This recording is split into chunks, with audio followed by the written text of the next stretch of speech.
So basic integration. So now let's begin with basic integration. The first thing, now remember integration is antiderivative, is the reverse of the derivative. So if you have integral of x raised to n dx, your x is a variable, n is some number. So integral with respect to x. So you're integrating this expression with respect to x. So this is a symbol for integration, and always we write dx if the variable is x. The formula is x raised to n plus 1 over n plus 1. X raised to n plus 1 over n plus 1. Yep. So you increase the power by 1 and you divide by n plus 1 and plus c. So when you differentiate this, you'll get x raised to n back. You can check it out. I'll show you this example with numbers so you'll understand better. So example, if you have integral of x raised to 4 dx, so you increase your 4 by 1, 4 plus 1 is 5 upon 5 plus c is your constant. So if I take the derivative of this, so derivative of x raised to 5 is 5x raised to 4, that 5 and 5 will cancel, you'll be left with x raised to 4, and derivative of constant is 0. So therefore you'll be simply left with x raised to 4. So that's your first formula.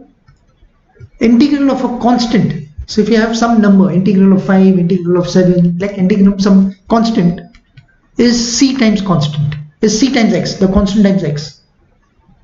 Example, so suppose you have, the reason for this is you can consider this as cx raised to 0, because anything raised to 0 is 1. So you can consider this as cx raised to 0. And if you apply the first rule, so cx raised to 0 plus 1 upon 0 plus 1. So hence if you see that x raised to 0 plus 1 is x raised to 1, which is x upon 1. So that's your cx, and plus some other constant would be there. So generally what will happen in exams is you'll be given some like integrate some expression. So what you do is you take each term separately.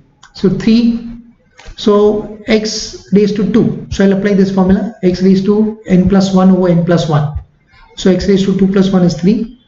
So 3 over 3 plus 4 is a constant, so x raised to 1.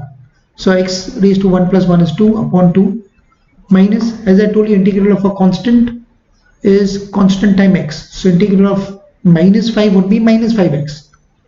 Integral of 3 would be 3x. Integral of 7 would be 7x.